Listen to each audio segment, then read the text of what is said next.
सबसे पहले जो केस स्टडी हम देख रहे हैं वो है फोर्ड की, कि फोर्ड ने कैसे कंटेंट मार्केटिंग का यूज़ करा और उसके बाद क्या कुछ रिजल्ट्स देखने को मिले। कोई भी पहली बार जो कोई भी चीज़ करता है ना, तो उसको लगता है कि ये तो जो है गिमिक है, सब उस पर हंसते ही हैं, तो इन पे भी जो है कॉम्पिटिटर्स ने का स्टूपिडिटी कर रहे हैं। तो उसके अराउंड है ना 1990s से लेके 2008-9 तक हमारे पास मोटे मोटे 4 तरीके हुआ करते थे। या तो हम टीवी पे ऐड कर रहे होते थे क्योंकि कंज्यूमर टीवी पे ज़्यादा थे। उसके बाद रेडियो पे या तो हम ऐड कर रहे होते थे, रेडियोस भी काफ़ी सुनी जाती थी उन दिनों में, या तो फिर हम न्यूज़पेपर पे ऐड कर रहे होते थे, या फिर बिलबोर्ड्स जो आपके रोड साइड में होर्डिंग्स ये वो लगे हुए होते हैं, लोगों के घरों पे भी जो है ना, दीवारों पे लगा दिया है ना। जैसे डॉक्टर सम्राट ने जो है लखनऊ तक की सारी दीवारों पे अपने वो लगा रखे थे ठीक है, ऐड। हाँ, तो that was one of the ways to market. तुम्हें तो समझना पड़ेगा, ठीक है, तुम्हारे लिए चाहे हंसने वाली बात हो चाहे ना हो, but that is one of the ways to advertise, they got the business. तो अभी हम सुन रहे हैं तो इस चीज़ को हमें वियर्ड लग रहा है, बट जिसने उसे वो आइडिया दिया होगा उसका तो ब्रेन ठीक होगा ना, उसने तो खुद भी पैसा बनाया और उसने अपने क्लाइंट को भी पैसा बनवाया, तो सक्सेसफुल मार्केटिंग कैंपेन रही।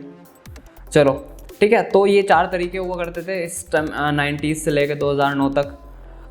उसके बाद सिनेरियो कैसा था, मतलब जब आप इन 4 तरीके से ऐड कर रहे हो तो क्या क्या आपको चीज़ें देखने को मिल रही थी। या फिर स्पेसिफिक मैं फोर्ड की बात करूँ तो क्या हुआ, उन्होंने मिलियंस खर्च करे अपने एड्स पे, है ना, और उसके बाद भी वो ये बहुत मुश्किल या फिर उन्हें स्ट्रगल करना पड़ा इस चीज़ को फिगर आउट करने में कि कौन सी जगह से अच्छे रिजल्ट्स आ रहे हैं। सपोजिटली उन्होंने 100 बैनर्स लगा रखे हैं, अब उन्हें अब कैसे ये पता लगे कि कौन से 30 बैनर्स जो हैं लोगों को हमारे प्रोडक्ट को परचेज़ करने में हेल्प कर रहे हैं, कौन से 30 बैनर्स जो हैं रिजल्ट्स लेके आ रहे हैं, कस्टमर्स लेके आ रहे हैं, और बाकी के कौन से 70 पे जो है पैसा डालना नहीं चाहिए।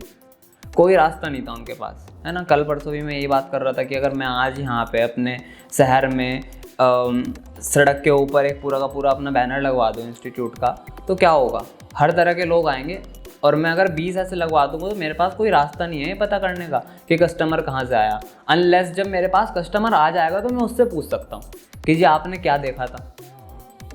वो मुझे बता देगा कि जी मैंने तो जो है भोपाल डे के ऊपर आपका पोस्टर लगा हुआ वो देखा था। फिर मेरे पास ऐसे 10 जब कस्टमर आएंगे तब मुझे समझ आएगा कि अच्छा जब भोपा पुल वाले साइड तरफ जाए, ज़्यादा ट्रैफिक है, वहाँ पे 5 और लगवा दो। बट उससे पहले मेरे पास कोई तरीका नहीं है जानने का, है ना। कस्टमर नहीं आया तो मुझे नहीं पता फिर किसने काम किया किसने नहीं किया, तो कस्टमर आने के बाद यू कैन फिगर आउट। तो यहाँ पे जो है उन्हें लोकेशंस बेस्ट कौन सी हो सकती हैं वो स्ट्रगल नहीं हो पा रहा है मिलियंस लगाने के बाद भी। उसके बाद एक और तरीका हुआ करता था, उस टाइम पे लोग ब्रांड एम्बेसडर्स बड़े हायर किया करते थे, है ना। अभी भी करते हैं जितने भी सेलिब्रिटीज़ होते हैं कहीं ना किसी के ब्रांड एम्बेसडर है। तो उस टाइम पे ये भी था कि जो है इतना पैसा लग रहा है और ब्रांड एम्बेसडर हायर हो रहे हैं, और उसके बाद भी जो काम क्या होता है, एडवर्टाइज करना होता है। Basically it is to build the trust, है ना। इससे आप ये नहीं होता कि सेल्स बढ़ गई ये हो गई वो, डेफिनेटली फ़र्क पड़ता है, बट ट्रस्ट बिल्डअप का ज़्यादा है कि भाई बिस्लरी अगर MS धोनी प्रमोट कर रहा है या किनले जो है MS धोनी प्रमोट कर रहा है तो उससे लोग ज़्यादा देखेंगे कि अरे भाई इस पर तो फोटो लगा हुआ है, तो लोग उसे ज़्यादा खरीदेंगे, है ना। क्योंकि लोगों को बड़ी आदत होती है किसी चीज़ को फेस से जोड़ने की, जैसे MDH मसाला है ना, वो बाबा जी आते हैं उनसे जोड़ा हुआ है लोगों ने इसको सबको।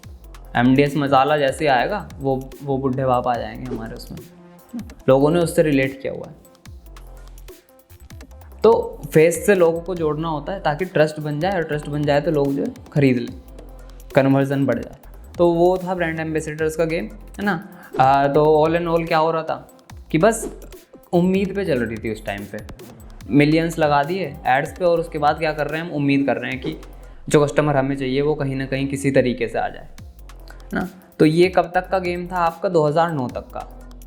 बट 2009 के बाद क्या हुआ, स्कॉट मोंटी करके एक इंडिविजुअल रहे, उन्होंने जो है इन्हें एक आइडिया दिया, सोशल मीडिया पे कंटेंट मार्केटिंग करते हैं। अब सोशल मीडिया उस टाइम पे था अपनी बेबी स्टेज पे, मतलब बहुत ज़्यादा ग्रो नहीं हुआ था, हम और आप सोशल मीडिया के ज़माने में ग्रो हुए। उस टाइम पे इससे बहुत ज़्यादा जानते नहीं थे, बट ऐसा नहीं था कि यूज़ नहीं कर रहे थे लोगों ने यूज़ करना स्टार्ट कर दिया था। तो 2011 में जो है फोर्ड फिएस्टा लॉन्च हुई।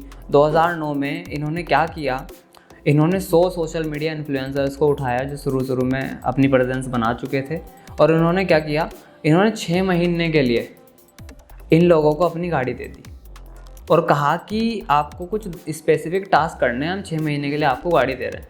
और जो भी उस टाइम पे उनके टर्म्स एंड कंडीशंस रहेंगे उस हिसाब से एग्रीमेंट रहा होगा, क्या पता कुछ पैसे भी ऑफर किए गए हों, नहीं किए गए हों, मुझे नहीं पता, वो कहीं जिक्र भी नहीं है उस चीज़ का।